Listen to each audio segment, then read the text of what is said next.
자, 우리 오늘도 하나님 말씀 앞에 섰는데 우리 모든 성도님들 또 말씀을 통해서 은혜 받고 주님의 음성을 듣는 귀한 시간이 되기를 간절히 소원합니다. 할렐루야. 우리 가정에서 예배드리는 성도님들도 또 가족끼리 또 우리 예배당에서 예배하는 우리 성도님들도 전후자로 인사하겠습니다. 예배 성공하시기 바랍니다.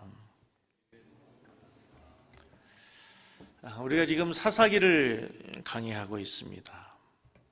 매주일 영적으로 가장 어둡고 타락했던 시대에 하나님이 불러 사용하시는 사사들의 이야기를 들으시면서 우리 성도님들은 도대체 무슨 생각을 하시며 또 무엇을 느끼고 계십니까? 그냥 몇 천 년 전 아주 오랜 옛날 이야기, 우리 할아버지 할머니들이 들려주시던 하나의 이야기 정도로 들으시면 안 됩니다. 여기는 하나님의 말씀이 있습니다. 이 시대를 향한 하나님의 외침, 하나님의 호소, 하나님의 간절함, 그리고 하나님의 눈물, 우리를 향한 하나님의 사랑의 외침이 있다는 사실을 기억하셔야 됩니다. 하나님의 뜻대로 살지 않고 인간의 뜻을 쫓아 자기의 소견에 오른 대로, 자기의 소견에 좋은 대로 살아가는 인간들의 마지막은 늘 고통과 패배와 아픔에 쓴 잔입니다. 철저한 실패와 부끄러움입니다. 사사시대 이스라엘의 백성들의 모습을 보면서 우리의 모습을 보라는 거예요. 지금 너희들이 가고 있는 길을 보라는 겁니다. 지금 우리가 가는 길에 사람의 소견이나 시대의 흐름을 따라 살아가고 있다면 거기에는 분명 실패와 부끄러움이 열매로 우리에게 주어질 테니 지금 우리가 가는 그 길에서 돌이키라는 것입니다. 너희의 발걸음을 돌이키고 가던 방향을 돌려서 여호와 하나님을 향하여서 우리의 둯대를 다시 세우라는 하나님의 경고가 있는 거예요. 사사기를 강의하면서 준비하면서 묵상하면서 한 가지 천만 다행스러운 것은 하나님 우리 인간의 어리석음과 타락함에도 불구하고 늘 변함없는 은혜와 사랑과 긍휼과 자비하심으로 우리를 대해준다는 거예요. 만약에 여러분이 사사기의 시대를 바라보는 하나님이라면 여러분은 어떻게 하겠습니까? 다시 또 여호와 앞에 악행을 행하고 다시 또 여호와 앞에 악행을 행하는 그 이스라엘 백성들을 향하여 여러분은 어떻게 하시겠습니까? 포기다, 포기. 다 쓸어버리고 옛날 노아의 시대처럼, 노아의 홍수처럼 다시 쓸어버리고 새로 시작하자. 안 되겠다. 여러분 그렇게 생각하지 않겠습니까? 그러나 하나님은 끝없는 은혜와 사랑과 긍휼과 자비하심으로 우리를 용서하시고 우리를 안아 오늘 이 자리에 우리를 있게 하시고 이 자리까지 인도해 주시는 그 하나님의 사랑이, 변치 않는 사랑이 오늘도 우리와 함께하고 있다는 사실을 기억하시기를 주의 이름으로 축복합니다. 이게 지금 사사기에 우리에게 주시는 메시지예요. 변함없는 하나님의 사랑, 그럼에도 불구하고 우리를 인도해 가시는 하나님의 은혜,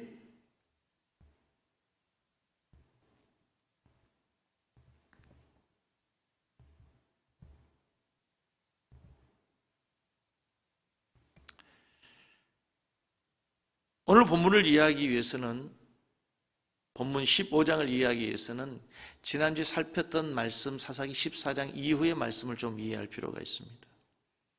하나님께서 블레셋 치기 위해서 삼손을 사사로 부르시고 블레셋 여인과 결혼하도록 했습니다. 그러나 하나님의 뜻을 알지 못하는 삼손의 부모님들은 반대할 수밖에 없죠. 그러나 이제 삼손이 어떤 과정을 거쳤는지 모르겠지만 드디어 블레셋 여인과 결혼식을 하게 됩니다. 결혼식이 한참 무르익어 갈 무렵 삼손이 결혼식 피로연에서 수수께끼를 냅니다. 그 수수께끼는 자신의 경험에서 나온 수수께끼입니다. 이기는 자에게 배옷 30벌과 겉옷 30벌을 주기로 이제 상품을 걸고, 삼손이 낸 그 수수께끼가 14장 14절에 나옵니다. 삼손이 낸 수수께끼 같이 읽습니다. 삼손이 그들에게 이르되 먹는 자에게서 먹는 것이 나오고 강한 자에게서 당한 것이 나왔느니라 하니라. 그들이 사흘이 되도록 수수께끼를 풀지 못하였다. 수수께끼가 뭐냐면 먹는 자에게서 먹는 것이 나오고 강한 자에게서 단 것이 나오다. 이게 뭐냐?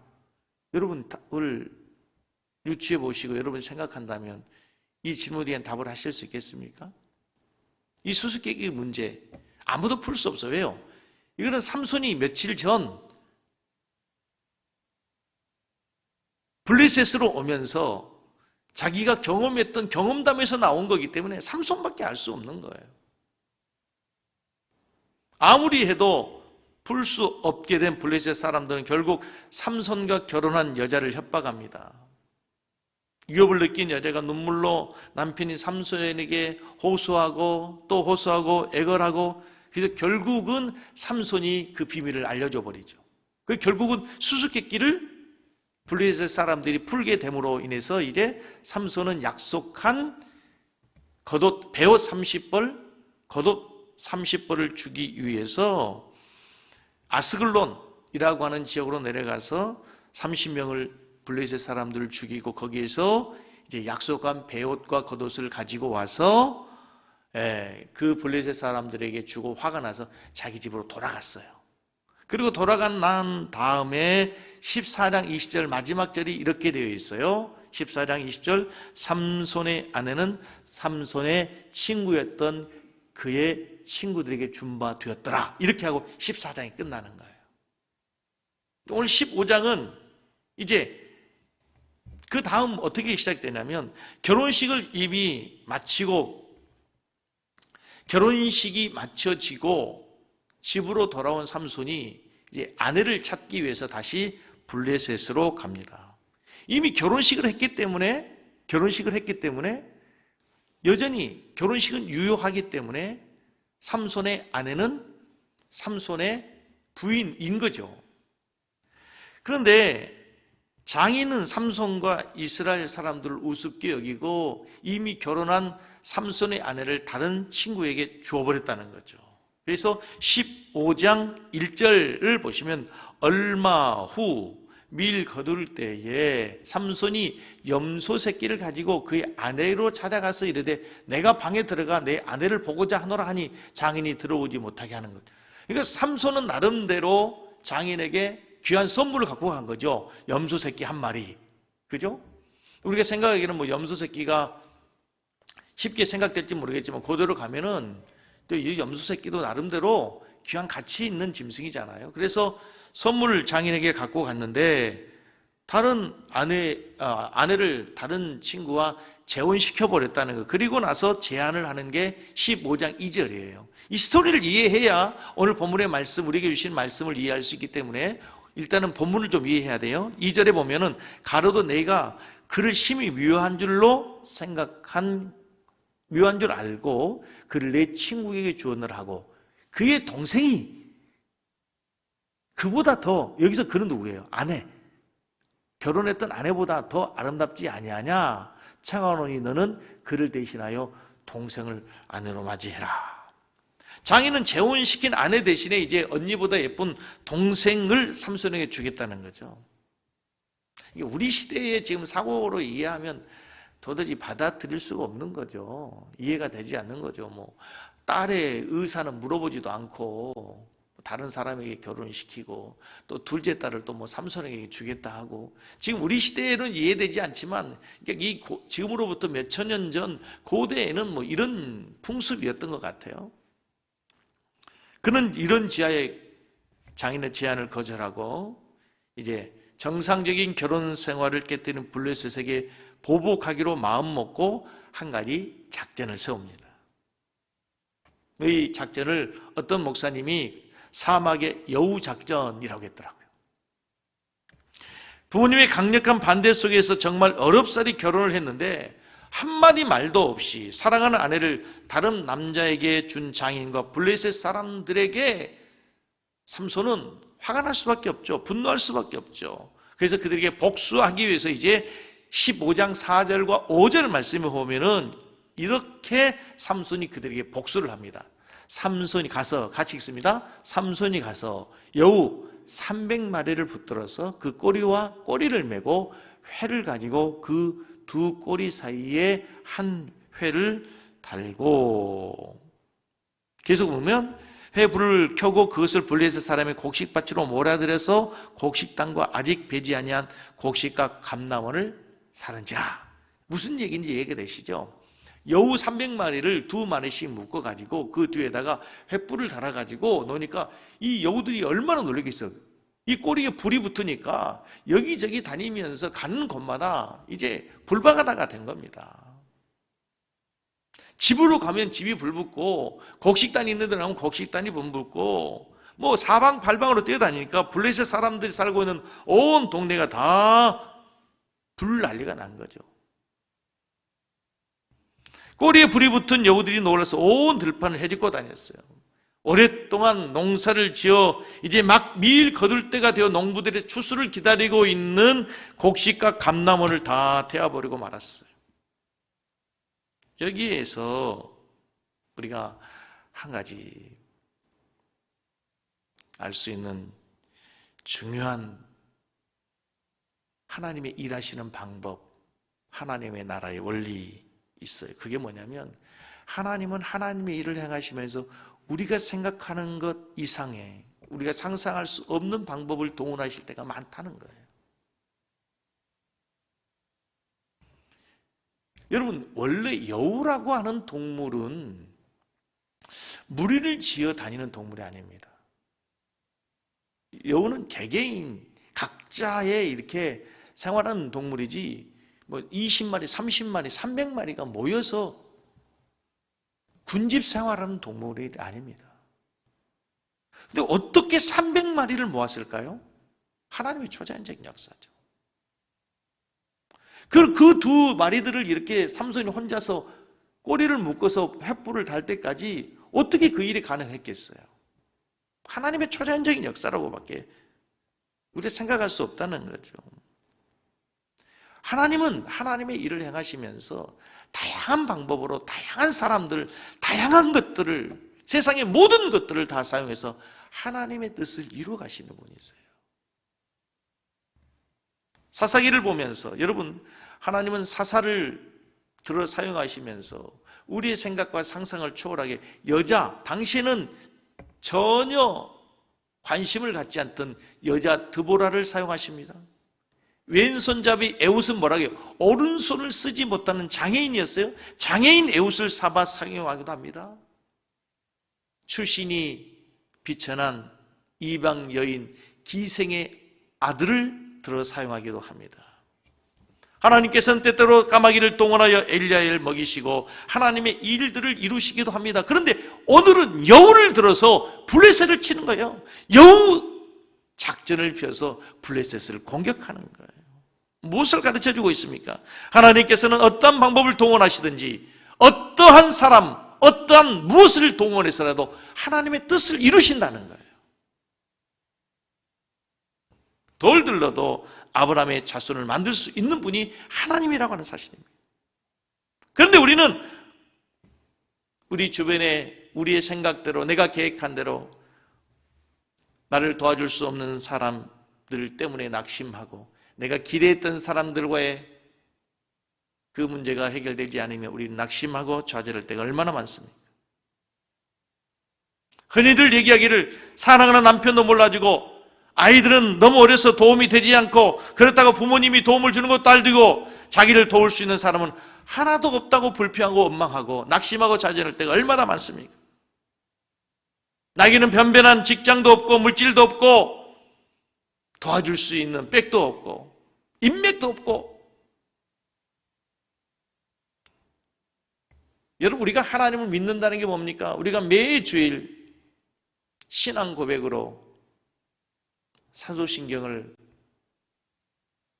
암송할 때, 신앙의 고백을 할 때, 신앙의 고백이 첫 번째가 뭡니까? 전능하사.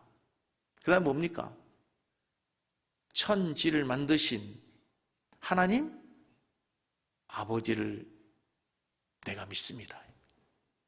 그게 우리의 신앙의 고백의 첫 번째입니다. 우리가 믿는 하나님이 어떤 분이십니까? 전능하셔서 천지를 만드신 그 하나님을 내가 믿는 거예요.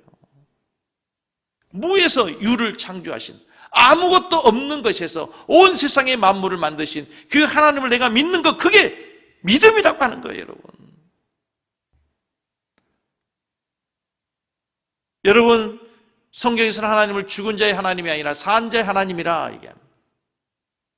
여러분, 죽은 자의 하나님이 아니라 산 자의 하나님, 여러분이 있는 하나님이 산 자의 하나님이시고 살아계신 하나님이시고 우리의 삶과 우리의 모든 것을 주관해 가시는 창조주 하나님이신 것을 믿을 수 있기를 바랍니다. 할렐루야.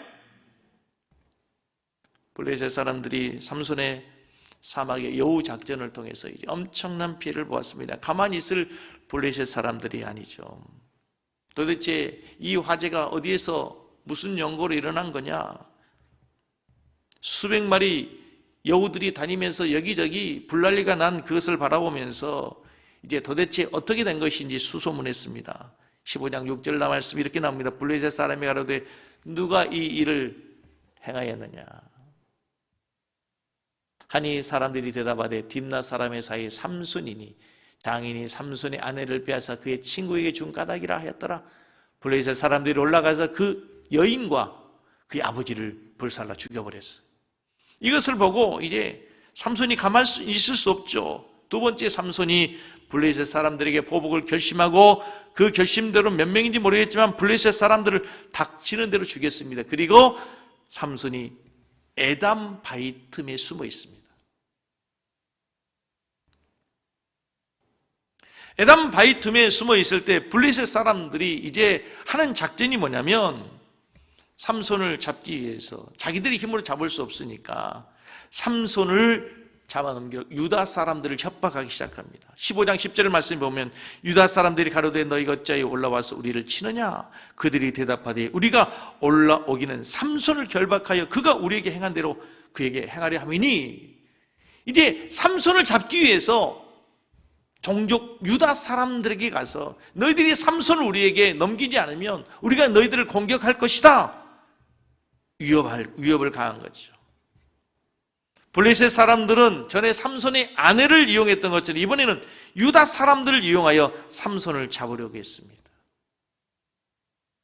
그런데 참 안타까운 것은요, 이 블레셋 사람들을 대하는 유다 지파, 유다 사람들의 이야기를 보면 참 너무 안타깝습니다. 15장 11절 말씀 보면서 여러분들은 무슨 느낌이 드는지 한번 15장 11절 유심히 한번 읽어보십시오. 유다 사람 몇 명이? 3,000명이 에담 바위 틈에 내려가서 삼손에게 이르되 너는 블레셋 사람이 우리를 다스리는 줄 알지 못하느냐? 내가 어찌하여 우리에게 이같이 행하였느냐 하니 삼손이 그들에게 이르되 그들이 내가 행한 대로 나도 그들에게 행하였느냐 하니라. 여러분, 지금 유다 사람들이 삼손에게 와서 삼손에게 이제 따진 거죠. 삼손을 책망하고 삼손에게 와서 따지는 그 유다 사람 숫자가 몇 명이라고요? 몇 명? 3,000명이면 작습니까? 적습니까? 작습니까? 적습니까? 적은 숫자입니까? 많은 숫자입니까? 그리고 와서 그들이 하는 얘기가 뭐냐면, 저는 이 말에 그냥 열이 확 나더라고요. 무슨 얘기냐면, 블레셋 사람들이 우리를 관할하는 줄 알지 못하느냐? 블레셋 사람들이 우리를 관할하는 줄 못하느냐? 블레셋 사람들이 우리를 다스리고 통치하고 지배하는 줄 알지 못하느냐? 제가 왜 이렇게 큰 소리를 친지 아세요? 야, 블레셋 사람들이 우리를 다스리고 통치하고 있을 때 쥐 죽은 듯이 가만히 있지 왜 그렇게 설치고 다녀? 조용히 있을 것이지 왜 이렇게 말썽을 피워서 우리에게 어려움을 당하게 해? 왜 이렇게 문제를 만들어? 3천 명 정도 모였으면 조국을 잃고 나라를 잃어버리고 주권을 빼앗긴 이스라엘을 위해서, 조국을 위해서 블레셋과 가서 싸워도 충분한 병사 아닙니까? 그런데 그들이 와 사는 얘기가 무슨 얘기입니까? 이미 우리는 블레셋의 다스림과 통치 아래, 지배 아래 있는 것이 당연한 것이에요.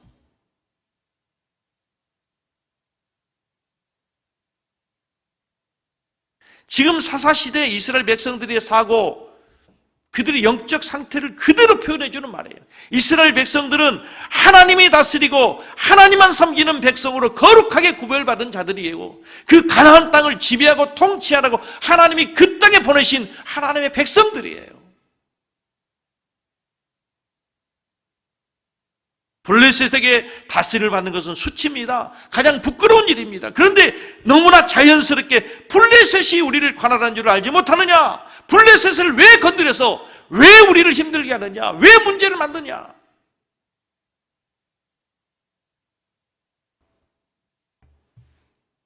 여러분, 이게 오늘날 우리에게 어떻게 연결되는 줄 아세요? 마귀가 우리의 영혼을 사로잡아 버리면, 마귀에게 사로잡혀 버리면 마귀에 붙잡혀 사는 것이 수치이고 더러운 일임에도 불구하고 수치인지를 몰라요. 우리 영혼이 죄에 사로잡혀 버리면, 마귀에게 붙들려 버리면 그게 당연한 것으로, 처음에는 그것이 수치이고 부끄러운 줄 알았는데 어느 순간 어느 지점까지 가면은 그것이 당연한 거예요. 거기서 빠져나와야 되고 헤어져 나와야 되고 탈출해야 되는 것을 인식하지 못하는 거죠. 죄에 사로잡혀 사는데 그것이 죄인 줄 모르는 거예요. 죄를 지으면서 죄를 자랑스러워하고 때로는 부러워합니다. 지금 유다 지파가 그런 거예요. 우리가 블레셋의 다스림을 받는 줄 알지 못하느냐? 그 부끄러운 얘기, 그 수치스러운 이야기를 오히려 삼손에게 하면서 삼손을 꾸중하고 삼손을 나무라는 거죠. 사랑하는 성도들, 이 시간 여러분의 믿음의 눈을 열 수 있기를 주의 이름으로 축복합니다. 영의 눈을 뜨시고 믿음의 눈으로 보셔야 됩니다. 무엇이 죄인지, 무엇이 수치인지, 하나님의 백성이 살아야 될 방법이 무엇이며 우리가 가야 될 삶의 목적지가 어디인지 믿음의 눈으로 보셔야 되는 거예요. 지금 나를 블레셋이 다스리고 있는지, 지금 사탄이 나를 다스리고 있는지, 내가 무엇에 사로잡혀 있는지.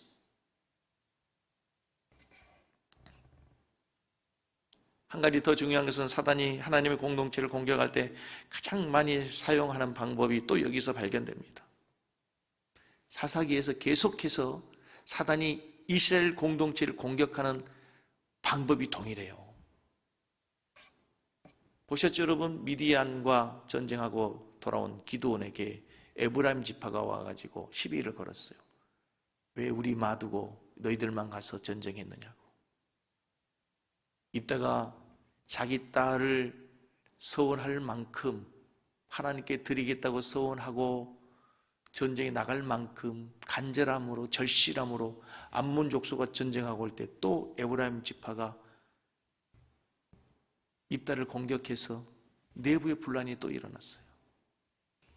오늘도 보십시오. 사단이 공격하는 방법이 뭡니까? 유다 지파를 통해서 삼손을 잡는 거예요. 유다 지파를 통해서 자기들이 잡을 수 없는, 찾을 수 없는 삼손을 공격하는 거예요. 사단이 역사상 교회를 공격하고 하나님의 교회를, 하나님의 공동체를 공격하여 최고의 효과를 본 최신식, 최고의 무기, 최고의 전술이 바로 자중질환이에요. 자중질환.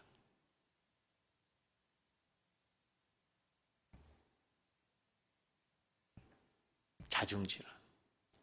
역사상 수많은 교회들이, 수많은 하나님의 공동체들이 외부의 공격에 의해서 무너지는 것보다는 스스로 자중질환으로 무너진 교회들이 훨씬 많아요. 훨씬 많아요. 오늘날 우리 교회, 우리 한국의 교회뿐만 아니라 역사상 그래왔어요. 미국 서부 캘리포니아 사막에는 방울뱀이 많다고 합니다. 개척자들이 서부 개척 시대에 가장 큰, 많은 피해를 본 큰 적이 방울뱀이었습니다. 방울뱀은 이름은 예쁘지만 상대를 공격하는 치명적인 송곳니가 있어서 방울뱀에게 한번 물리면 치명적인 독소로 인해서 목숨을 잃기도 한답니다. 근데 방울뱀은 사람을 공격하거나 자기를 공격해오는 다른 어떤 적들을 향해서는 치명적인 독을 쏘는 그 이빨 송곳니를 사용하지만 자기들끼리 싸울 때는 절대로 독이 있는 송곳니를 사용하지 않는다는 거예요. 그러니까 자기들끼리는 치명적인 상대를 죽이지 않는다는 거죠. 사자들이, 맹수들이 자기의 영역을 지키기 위해서 자기들끼리도 엄청난 싸움을 벌입니다. 그러나 절대로 결코 생명을 죽이지는 않습니다. 그게 자연의 이치, 자연의 법칙이라는 거예요. 그런데 여러분, 사람들은요,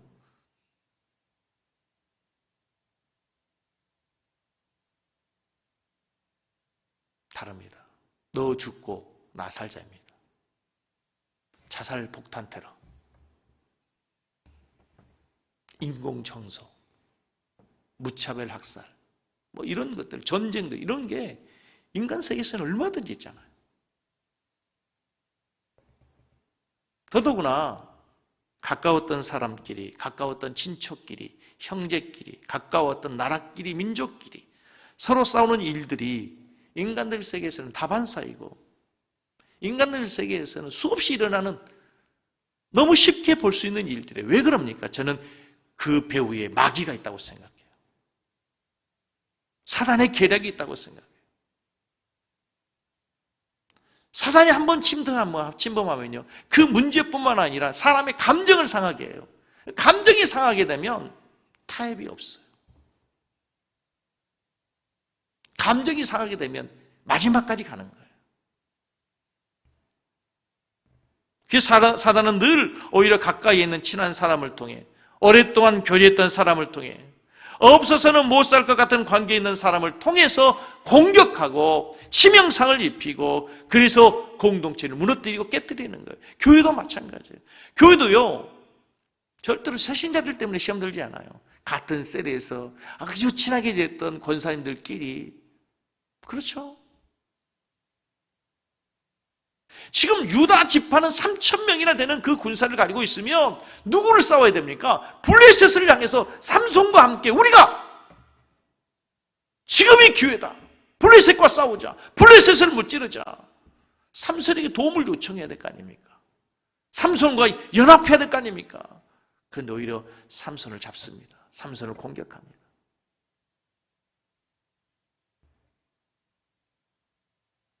그래서 이제 삼손은 블레셋을 치는 것이 목적이니까 스스로 유다 지파에게 가서 자기가 잡힙니다. 그러면서 조건이 있습니다.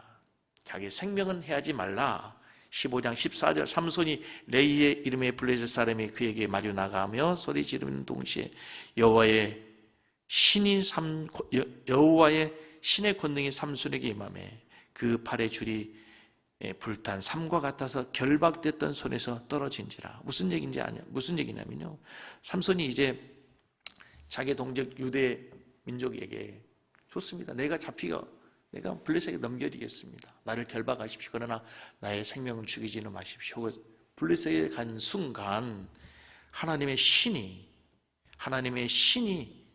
권능이 삼손에게 임하니까 그 두 겹줄로 묶었던 삼손의 팔 위의 줄이 불탄 삼과 같아서 그 결박들이 손에서 풀어지게 된 거죠. 삼손의 괴력이 나타나기 시작한 거죠. 그리고 나귀 턱뼈로 15장 15절 16절을 보면은 나귀 턱뼈를 가지고 이제 블레셋 1,000명을 무찌르고 죽이고 살육하는 장면이 본문의 이야기예요. 블레셋을 그렇게 공격해서 삼손이 승리했다는 이야기. 그 얘기가 15장의 이야기입니다. 저는 오늘 이 이야기 속에서 삼손의 이야기, 도대체 우리에게 주신 메시지 포인트를 어디에서 잡아야 될까? 뭘로 잡아야 될까? 제가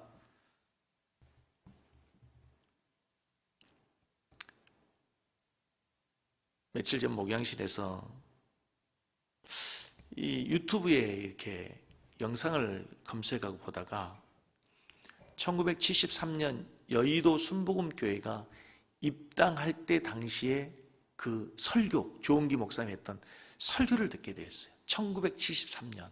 그 사진으로 영상으로 나오는데 보니까요, 지금의 그 여의도가 허벌판, 여의도 순복음교회 그 허벌판에 탁 세워져 있고, 거기를 들어오고 나가는 수많은 사람들의 교통이 마비되고 수천 명이 들어오고 나가는 그런 장관이 연출되고 있더라고요. 그 영상 속에서 조은기 목사님의 설교가 파워풀하더라고요. 70년이니까 50년 전 아닙니까? 그죠? 73년이니까 50년 전. 50년 전 조은기 목사님의 설교 들으면서 야, 이번에 영성과 능력이 대단했구나. 지금이 어떻게 평가하니 그때 당시에 야, 그분의 설교 들으면서 정말 하나님의 성령의 음성으로 들려지고 하나님의 성령의 역사하는 설교, 강력한 설교더라고요. 그분의 나이가 그때 30대 후반 아니면 40대 초반 됐을 것 같아요.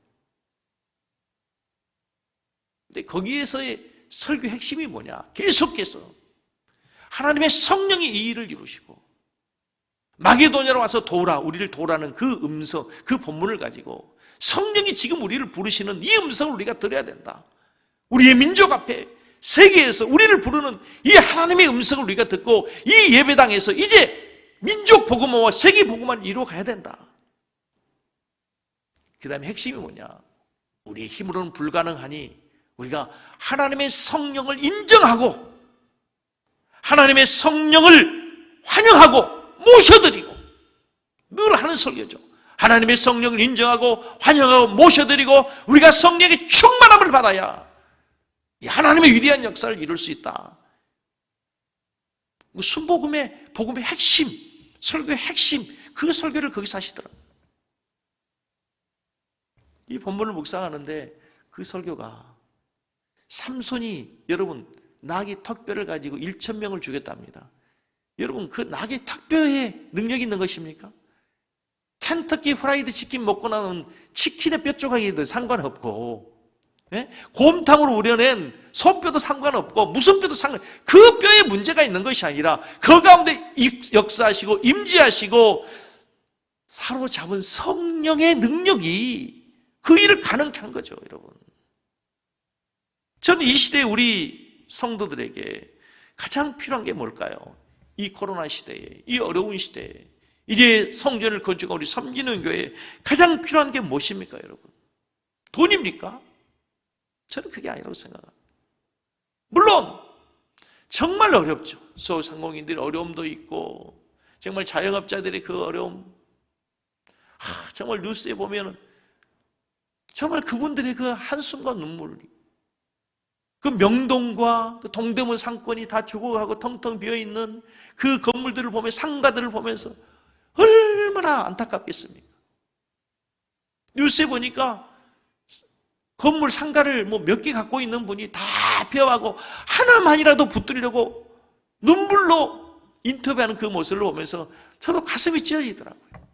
이런 시대에 여러분 정말 우리에게 돈도 필요하고 도와줄 사람도 필요하고 모든 것 필요하지만 그러나 한 가지 놓칠 수 없는 더 중요한 게 있다면 바로 우리에게 하나님의 성령의 충만함인 것입니다.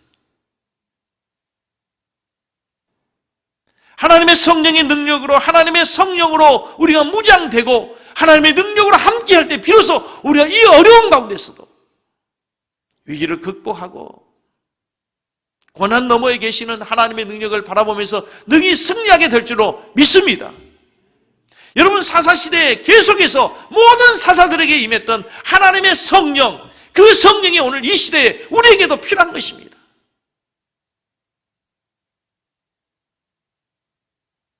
저 오늘 예배드리고 가는 우리 성도님들, 가정에서 예배하는 우리 성도님들, 여러분 한 주간도 성령 충만하시기를 주의 이름으로 축복합니다. 이거보다 더 중요한 게 없습니다. 이 어려운 시대에 우리의 힘으로, 우리의 지혜로, 우리의 능력으로, 우리의 의지로 불가능한 일. 그래서 우리는 하나님의 도움을 구할 수밖에 없고 하나님의 은혜를 구할 수밖에 없는데, 정말 여러분의 영혼 속에, 여러분의 심령 속에 하나님의 영으로 충만해서 우리의 한계를 뛰어넘는 하나님의 초자연적인 역사가 우리 성도들 가운데 함께하는 한 주간 우리의 일생의 삶이 되기를 주님의 이름으로 간절히 축복합니다. 아멘. 우리 한번 찬양하고 하나님께 준비하신